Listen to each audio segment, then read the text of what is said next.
Please rise for the flag salute. Pledge allegiance to the flag of the United States of America and to the republic for which it stands, one nation, under God, indivisible, with liberty and justice for all.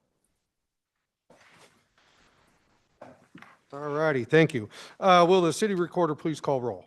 Mayor Jacola, Present. Council President Steinhebel. Here. Councilor Dykstra, Here. Councilor Mann, Here. Councilor Savage, Here. Councilor Ulfers, Here. Councilor Workman. Here. Thank you.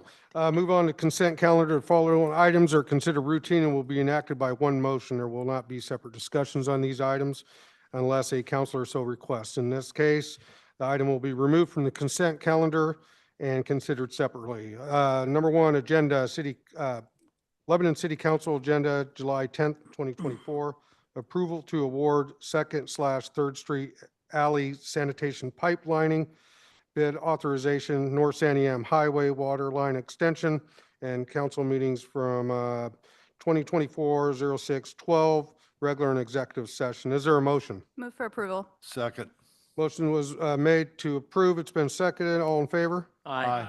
All opposed? Motion passes. We have no presentations or tonight, as far as I know. Next subject is public comments. Citizens may address the council by filling out a testimony card prior to speaking and hand it to the city recorder. Each citizen is provided up to 5 minutes to provide comments to council. The council may take an additional 2 minutes to ask clarifying questions. City recorder will accept and distribute written comments at speaker's request. I have two tonight. First up, we'll do Downtown Association. And remember, if it's green, you're good. If it turns yellow, you have 1 minute left. And when it goes to red, you're done. But I usually allow a little variance there, so. Better be careful. Got one of those at home?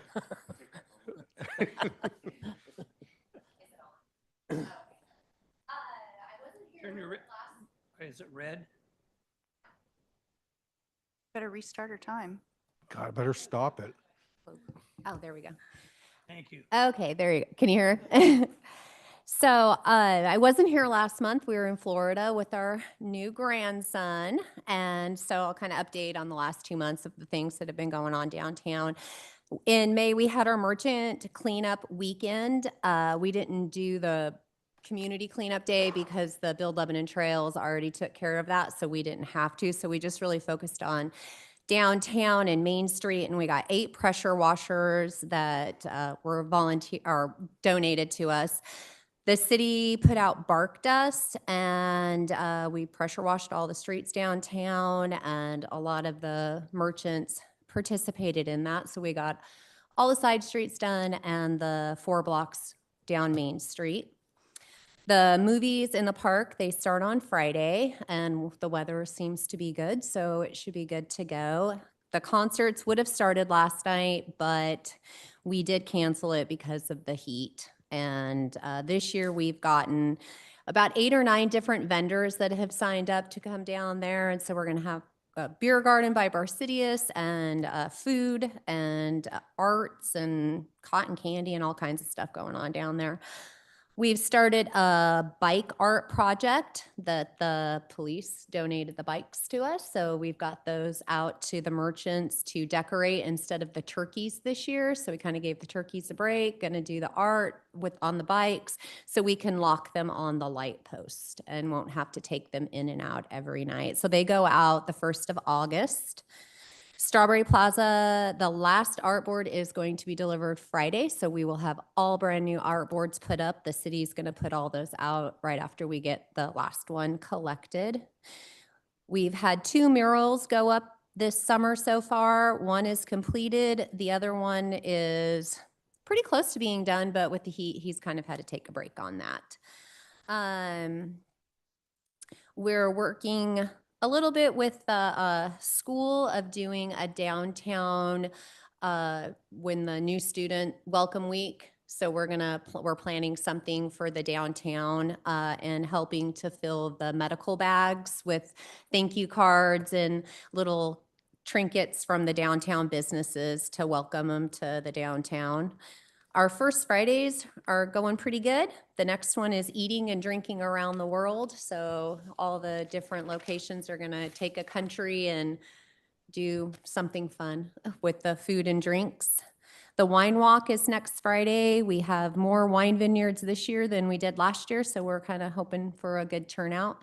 And then the car show is going to be in August. So that's all going on downtown. If anyone has any questions? Looks great down there, I think. What? Looks great down there. Oh, thank you. I had one question. Okay. Any plans on redoing the totem pole? You know, I just had somebody ask me that very question, and I talked to Jason a little bit, and then I've talked to, I just lost his name, with the chamber, Jesse, and have kind of talked to him. So I would like to see if it's able to be fixed again. So I'm gonna, or if we're going to have to take it down and maybe put up a different piece of art. Someone reached out to Gary. He's kind of said he'd be willing to redo that. since That's he did it. actually who I'm meeting Friday for an art board, and I was gonna bring it up to him too, Yeah. because he fixed it He's to been begin kinda with. Talking about it since he did it last time. Okay. I'll write that down and make sure and see if he would be interested in doing that, because I'd love Yeah. for it to get spruced back up. And Jesse said he would go over there and take a look at it and see if he thought he could do anything to it. Basically needs to be stripped and redone. Yep. Okay. Thank you. Any other questions or comments? All righty, thank you. Thank you.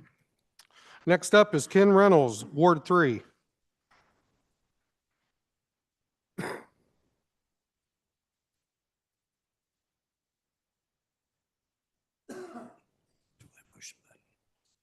Is it red?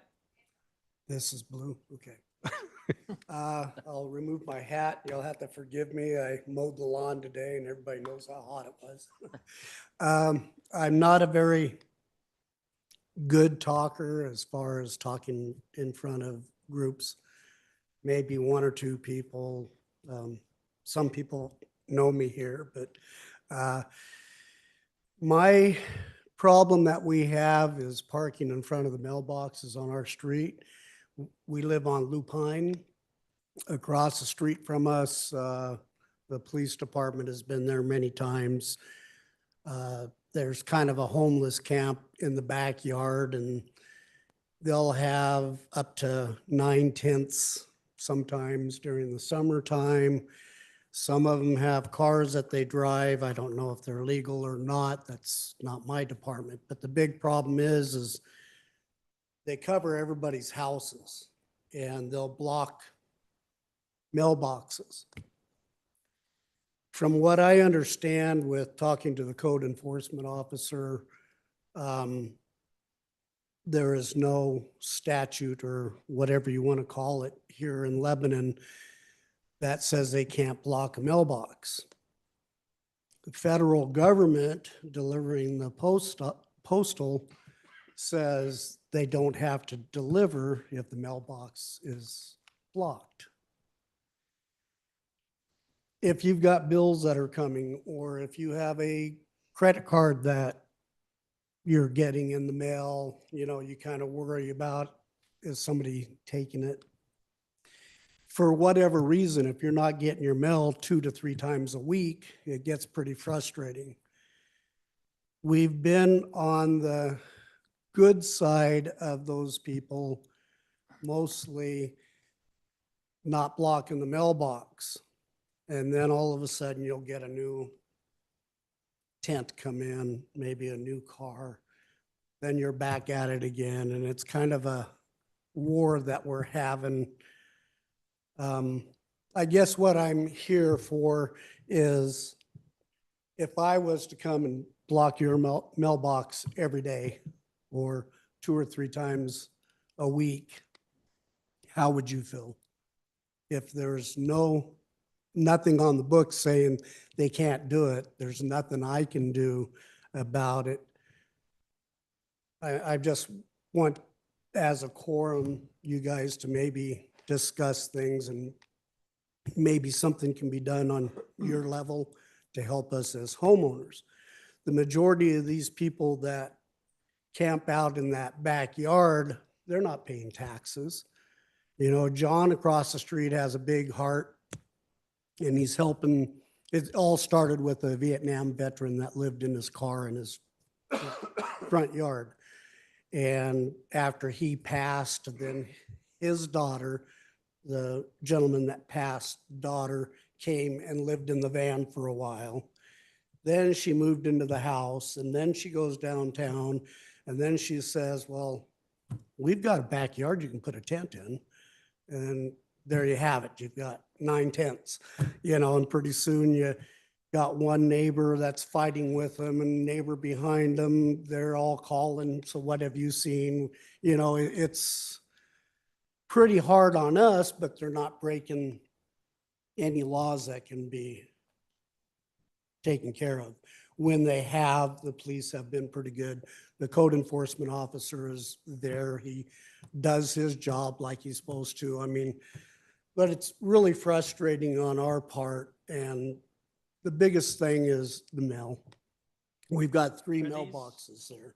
Are these individual mailboxes? Well, so John lives the second house down from the corner on Lupine. His mailbox is right by his driveway. At the other end of his property is my next door neighbor, my mailbox, and the person right across the street next to John. I So wonder if we the- have 3 mailboxes there to get I wonder if blocked. the post office would put in a neighborhood mailbox. Well, I'm trying to picture, what, did you say Pine or Lupine? Lupine, Oh. Lupine Street.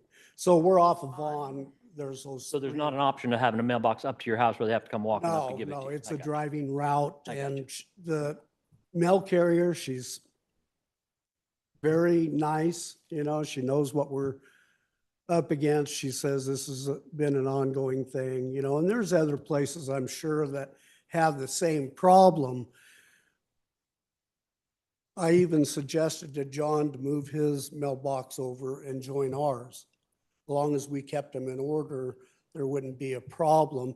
And that way we'd give him one more parking spot towards his driveway that would alleviate parking in front of our mailboxes. Well, that was almost a year ago and we're still fighting this. We've lived there 3 years. First year wasn't a problem. Last summer just got so far out of hand. Like I said, if I park in front of your mailbox, is it going to affect you?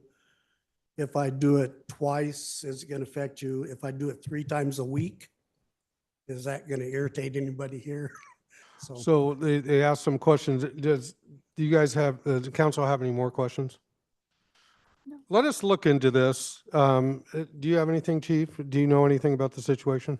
No, I didn't, but I think I'd like to talk to you a little bit offline. Just, Good. yeah, why don't you give me a call? I'll be in the office tomorrow, and I would like to see I would like to kind of look at this at the root of the problem. I understand parking's frustrating, but it seems to me there's another issue here that we Yeah, I was just going to say. can pour some resources to that direction and see what we can do to at least alleviate that or clean that portion up, and then kind of go from there. But yeah, why don't you give me a call tomorrow? I'll give you my business card. Okay, Have one? sounds good. Yeah, I'll give you my business card and then just give me a holler tomorrow and leave me a voicemail and I'll get back to you. Artie, thank you so much. Coming. Thank you Thank for you. your time. Thank you. Okay, we'll move into we have one public hearing tonight for ordinance bill number 6 for 2024, ordinance bill number 3022, a ban for a ordinance amendment, amending Title 5, Chapter 5.50, facilities in Lebanon Municipal Code. We practiced that, actually. Stuck Public the hearing line. is now open at 6:14. Director Hart. Sure. Good evening. Before you tonight is a proposed time, place, and manner ordinance for psilocybin. This ordinance is a just-in-case ordinance. If the ballot measure, which is before the voters in November, the voters choose to authorize psilocybin within the city.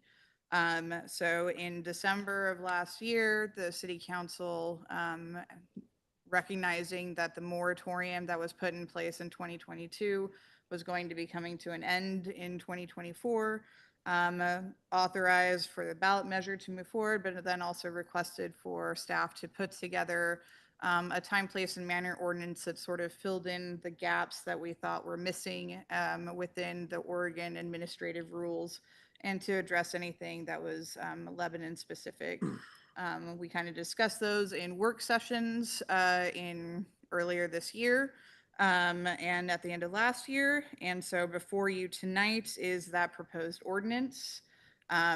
Please note that this is a basic ordinance. The Oregon administrative reviews are the Oregon administrative rules, OARs, I'm going to keep it simple, are quite extensive.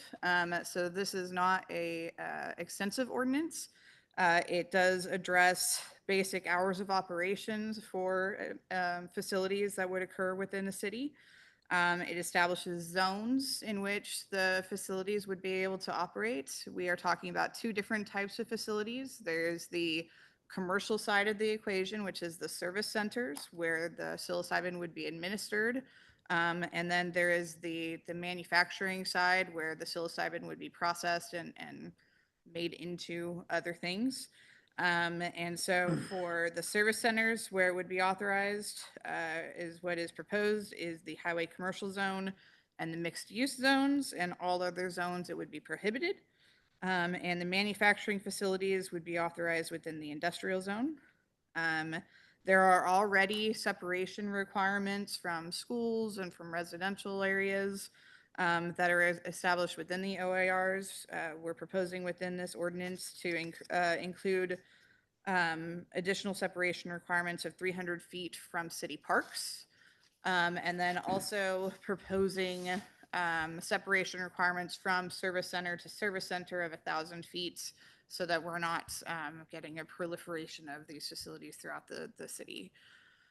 And then we also included basic manner restrictions that identified an age restriction on individuals who would work within the facilities, and then specifically identified that a person must be released to a sober adult, or they need to be very clearly not exhibiting any signs of intoxication. And so the ordinance was, language was provided to both the police department and our legal person, our attorney, that's the right word. Our legal person. And so they have both reviewed it and identified that they feel that they're comfortable with this as a good ordinance to start with. And obviously, as time goes on, if we do need to make amendments, we can. But this is our first go. We are bringing it to you early at your request so that if you do have any amendments, we can do so. So with that, I will conclude my report, answer any questions, and that's it. No questions. I hope we never have to use it myself personally. Just my own personal feeling. Any other questions? I guess I just have one question. I know this is just the starting point, but what recourse as a city do we have to, say, enforce the sober adult picking up someone else? Say the person's getting picked up, does the facility call the city and go, hey, this person picking them up's not sober? So they would, the action would be, they would call the police department if Who's they? the facility, the Okay. the action of, the enforcement action, generally speaking, would be the service center has a responsibility to enforce the Oregon administrative rules and any local rules. Okay. And so if we have the rule that it has to be a sober individual, that individual picking them up obviously cannot show or demonstrate any levels of intoxication. So if that individual picking them up is showing that level of intoxication, the service center has the responsibility to not release their patient into that individual's care. If that individual, their patient is creating difficulties and wanting to be released into that care, the police department would be called to intervene. If they're not called to intervene and the police and an action is unfortunately occurs, like they get into an accident or something like that, we would then notify the states of an enforcement issue, and the state would take action against their license at Okay. that point. Alrighty. That's the only question I had. None from council? Yeah. I'm against the whole thing.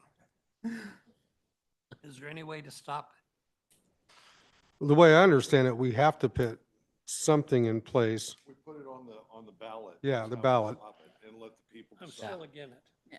Well, But- then but- make will have sure your you tell opportunity everybody to vote. against it. Okay. But we still have to have something on a policy until they vote. Well, if not, if it's unexpectedly goes the way we don't want it to, we will have no protection. We'll have nothing in place. So the protections in place Just are the- the Oregon administrative rules that exist. This ordinance only goes into effect if the ballot is voted on by the people, and then the people of the, city of Lebanon have decided that they want psilocybin to occur.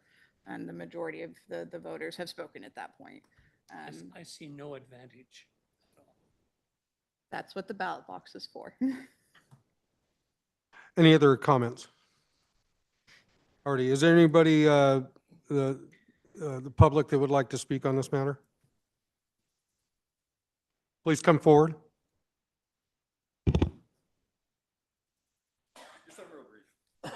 Make sure the mic's on so you can be on record.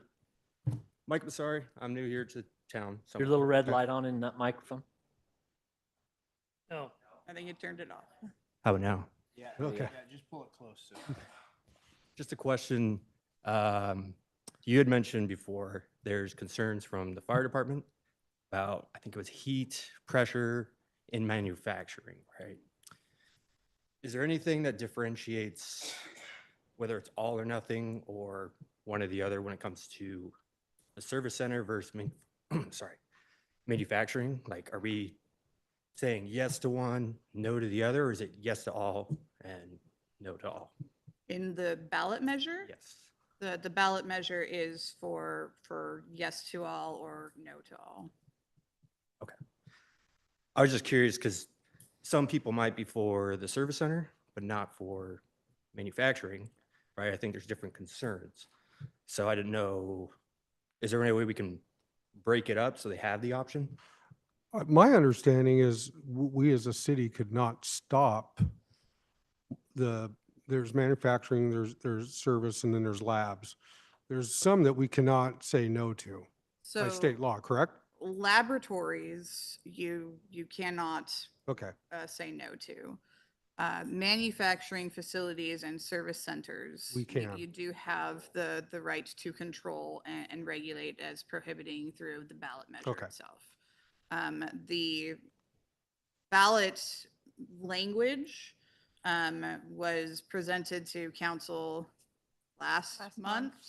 And was voted on by council last month to have it as a package deal of both the service centers and the manufacturing as a uniform position of all or nothing.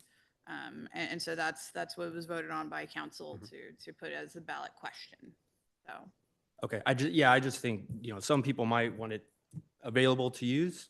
Right. But when you think about the manufacturing side, I think there's other concerns that Yeah. maybe people would be swayed to vote no one way, yes the other, but now it's kind of like you have to choose one or the other. So we might have some second and third order effects probably that we don't want. But I mean, let the voters decide. So, thank you. thank you. Is there any other public comments? All righty. Then public hearing is hereby closed at 6:24. All the further discussion will be for council and staff at this time. Is there any discussion on this matter? We've talked about this, 3 or 4 times now? So, okay. Will the city attorney please read the title of the ordinance? Ordinance Bill number 2024-6, ordinance number 3022, a bill for an ordinance amending Title 5, adding Chapter 5.50 psilocybin facilities to the Lebanon Municipal Code. All right. That being done, is there a motion? Move for approval. Second. Motion's been made to approve. It's been seconded. All in favor? Aye. Opposed. All opposed, one opposed. So motion passes. And that's it. So we'll move on to regular session, ratification of contract between Teamster and City of Lebanon. Ron Whitlatch. Thank you, Mr. Mayor and City Council. After several months of negotiations, the city management team and the Teamsters Union, which represents the Lebanon Police Department, excluding our management team staff, reached agreement on a 3-year contract, which begins July 1, 2024, and ends in June 30 of 2027. I want to thank both the city management team, Angela, Brandon, Kim, and I believe Taylor Jackson, for the work that they did, and the union, Teamsters Union members for working together and coming up with the multiple negotiation sessions and to reach an agreement on a contract. So we want to put that out there. A couple of the highlights, I'm not going to go into a lot of detail, but a couple of highlights I think that are important. Before we started the process, we knew that the officers and sergeants in the Lebanon Police Department were being paid below market according to our comparable cities, about 8%. I want to say that we've got them up to 8%. We increased that as a market adjustment. So that was done in this contract. And then moving forward, all police department staff will be receiving a 3% cost of living for the 3 consecutive years of the contract. There are many other minor items that were changed, but not going into detail on those. And right now, we're requesting that the City Council pass a motion to ratify the contract between the City of Lebanon and the Teamsters Union. I can answer any questions, and if I can't, Brandon can. Any questions, comments? All righty. Is there a motion to ratify? Move to approve. Motion been made to ratify. It's been seconded. All in favor? Aye. All opposed? Motion passes. Moving on to transit lodging tax policy discussion. That's a mouthful. Director Hart. Yeah. Put them together, we'd really be in trouble. So this has come up a couple of times this year. It started with a request of funding by the Chamber of Commerce of the TLT tax. We're going to keep it simple on that one too. For assistance with funding for their new building upgrades. And BLT has also come and asked for funding through this funding source. And so because of the increase in requests associated with the transient lodging tax fund, council has requested us to propose a policy of how to address these requests and how it would come forward to council for consideration. So put together a staff report and what that proposed policy would look like and the process. What we have put together is some basic information. Right now, we actually have 2 programs in place that are grant-based programs that we have that are funded with these funds. The Chamber of Commerce has events grants with this fund. And we have the Downtown Building Restoration Program that also is funded with this. So the rest of it is either unallocated or we have been setting it aside for specific projects for, say, park improvements or other tourism-based projects. In the staff report, I've included other funding sources that have been included in the past. So what is proposed is, at this point, keeping it very simple. Anytime that there is somebody that wants event funding, all of those requests are maintained and processed strictly through the Chamber of Commerce event program. If you are in the downtown, we have an existing program in place for grant funding. The downtown also has additional grant funds that are available to them that other agencies and other areas of the city don't because they aren't historical.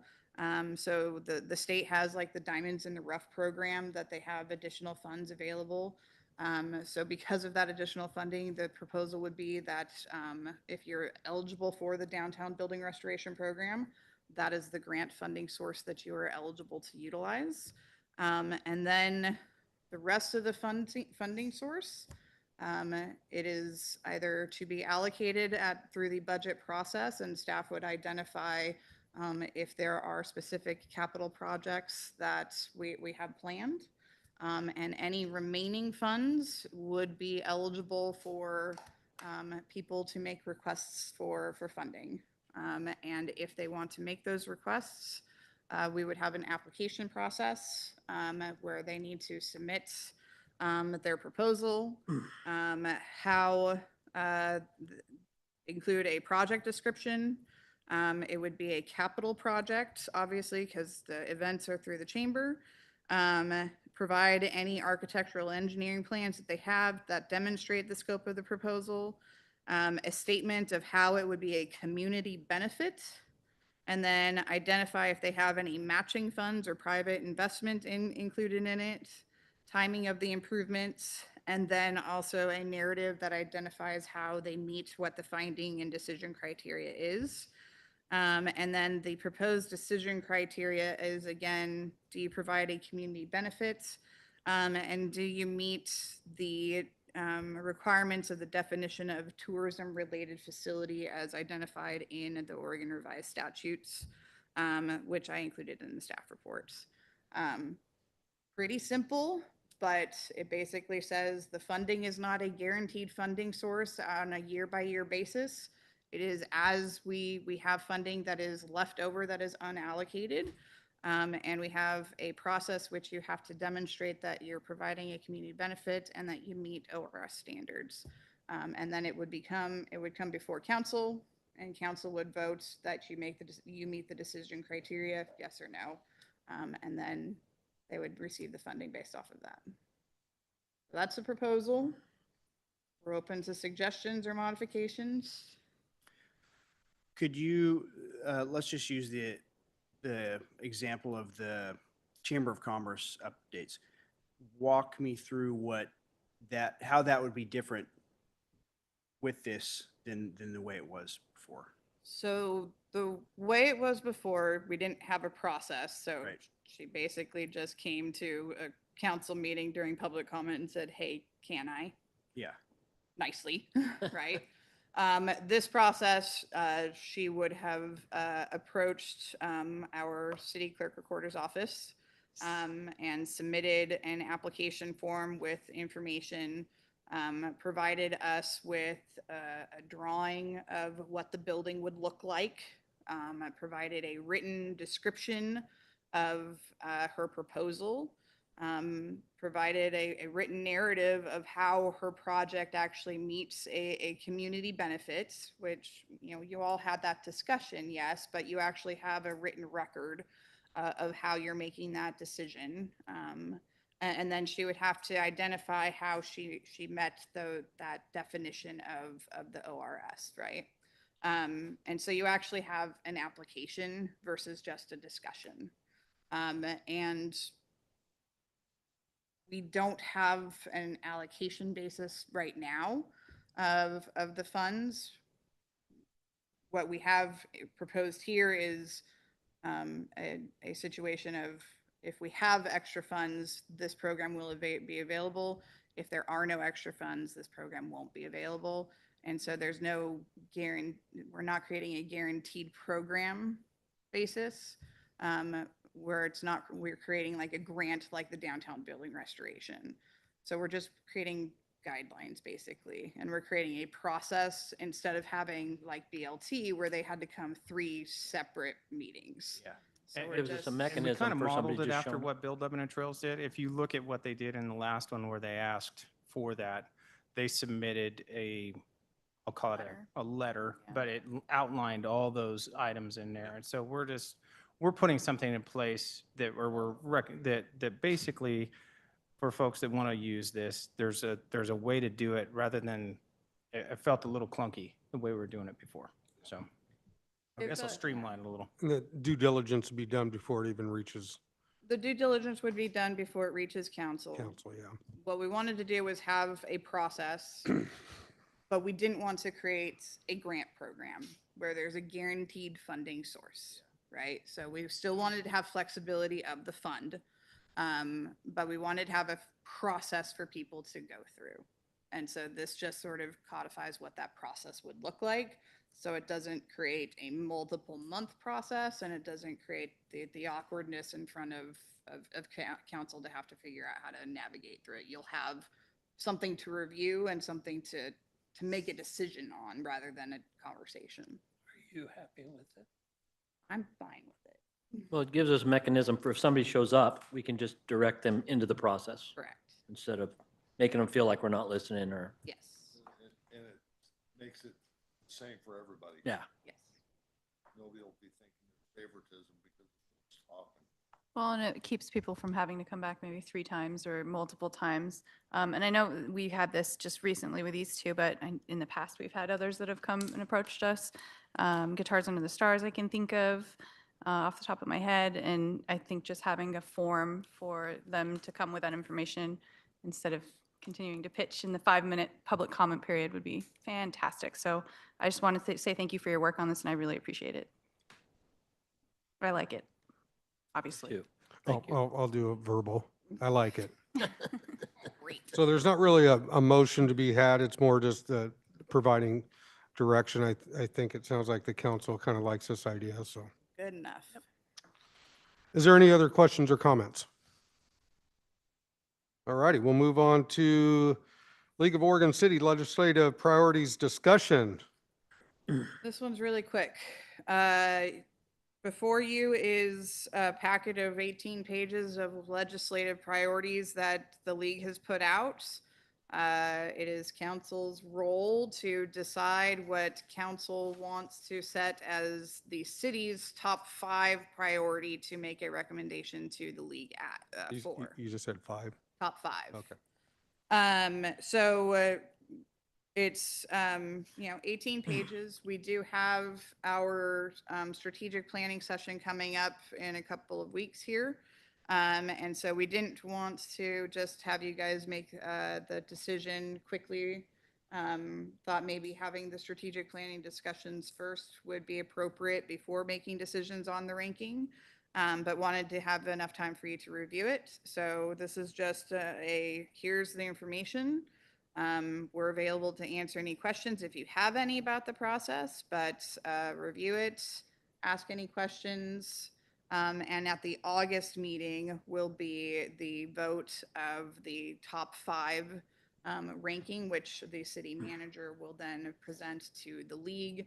And at that meeting as well, we will provide staff's recommendation along with it for consideration.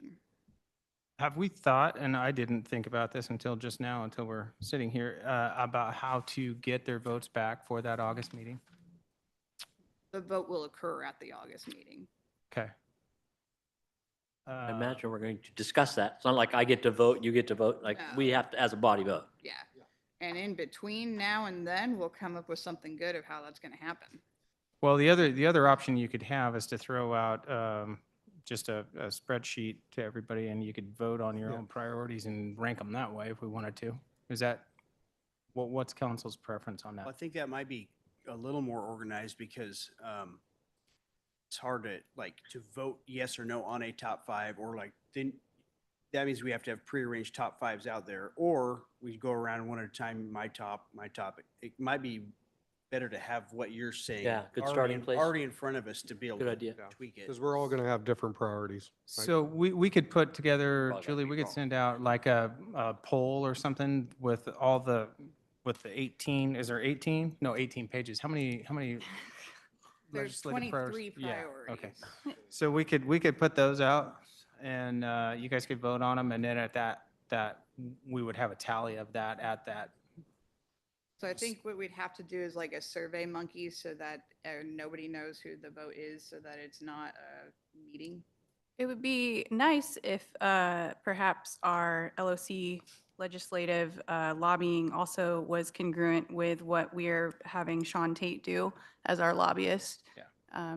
I don't know, I mean, I can't remember off the top of my head. I think it was infrastructure. But it Yeah, just, I mean, if infrastructure's we're one of it. paying a lobbyist to lobby for us, and then we're also part of an organization that does lobbying, it seems like they should be lobbying for the similar, for the same things. So Agreed. that I- would be I think nice to discuss too before. What I'm saying is that would be nice to discuss before we vote or whatever that is in August. We will have an ability to have some detailed conversations during the strategic planning process, which will help to align it, which is why we wanted to put this in front of everybody first, so that you had the ability to review it and have your own individual impressions.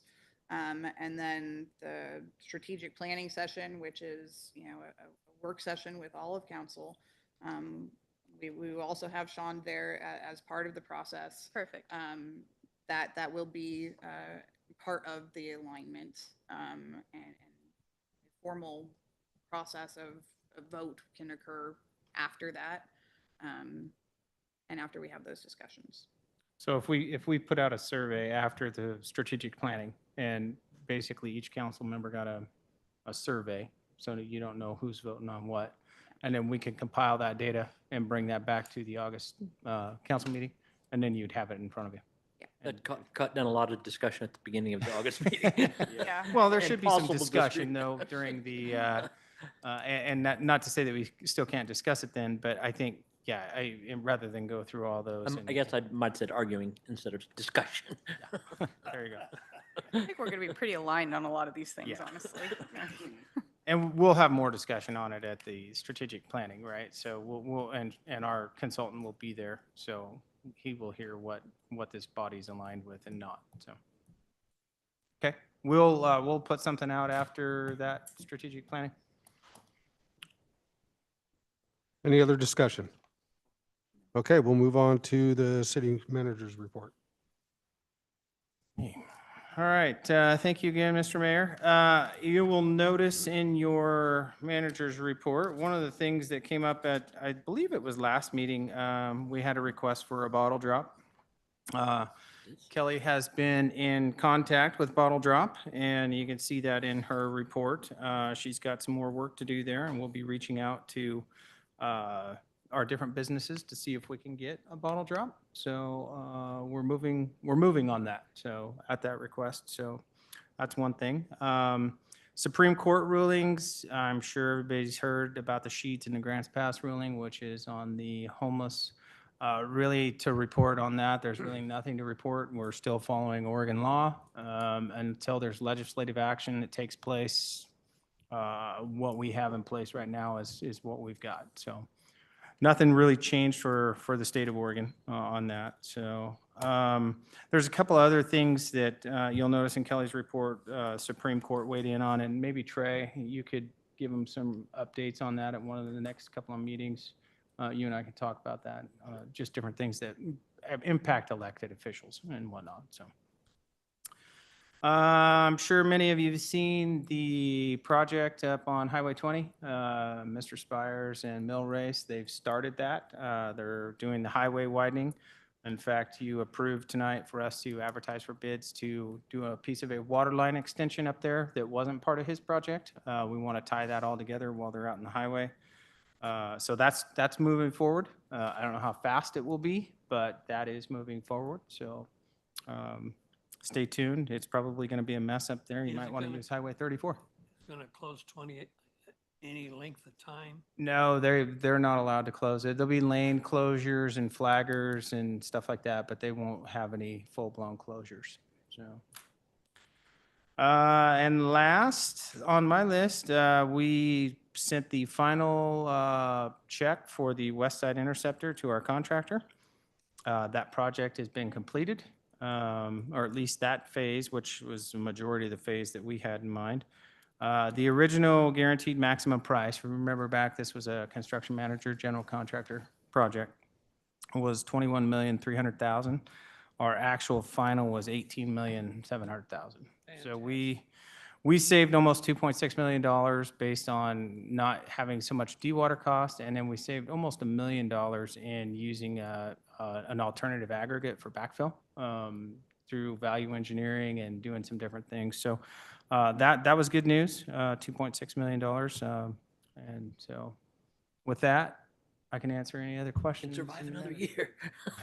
Survived another year. Kidding. Yeah. Oh, you can't use SDCs for that, sorry. Ron, has there been any update on Elmore Street parking? Oh, yeah, that's a good one. So we sent notice out to the residents. I have not heard anything back. I'll have to ask Tammy if she's heard anything back. But we've got the August meeting scheduled for a public hearing, and you can eliminate parking or not eliminate parking at that meeting. So Okay. we'll have an agenda item for that. Thanks for bringing that up. I forgot about it. Yep. Any other questions? Move on to items from council. Is there any items? I have two.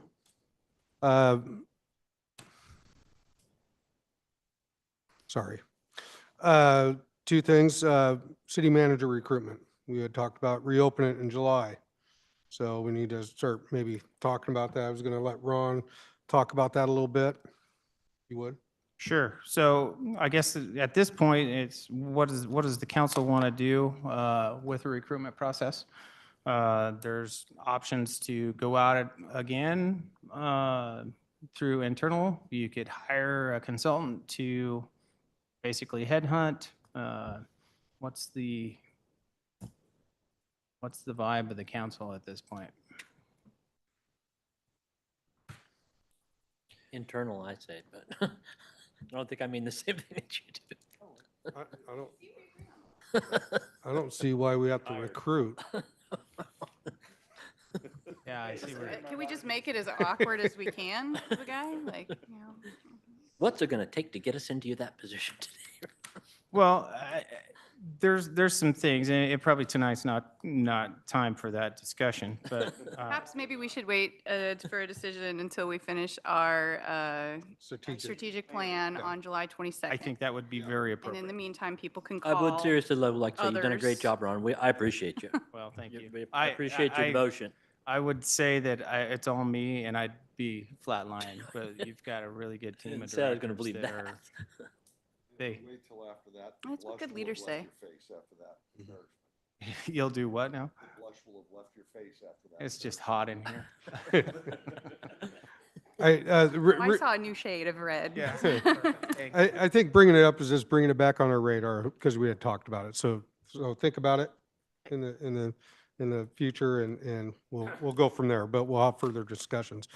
Kelly, you wanted to talk about severe rent burden status for Lebanon.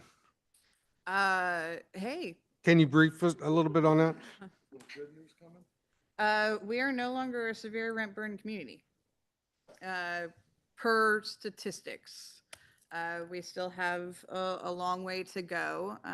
But per the state of Oregon, since 2019, when we were actually putting statistics in place for this, Lebanon had 35.6% of our households were severely rent burdened in 2019.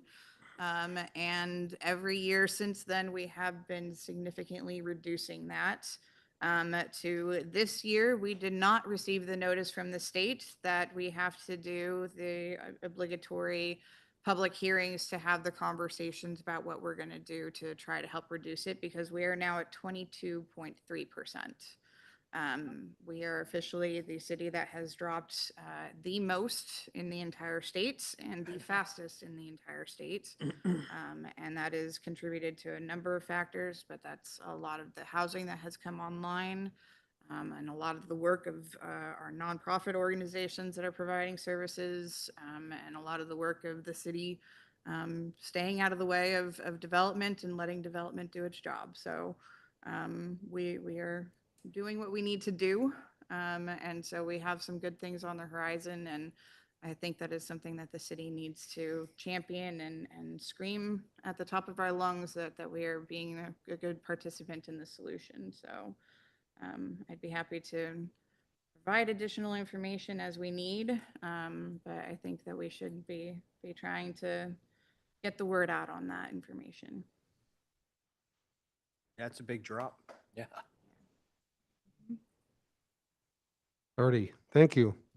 One other item that I'd like to bring up is if you're running this election cycle, paperwork has been posted.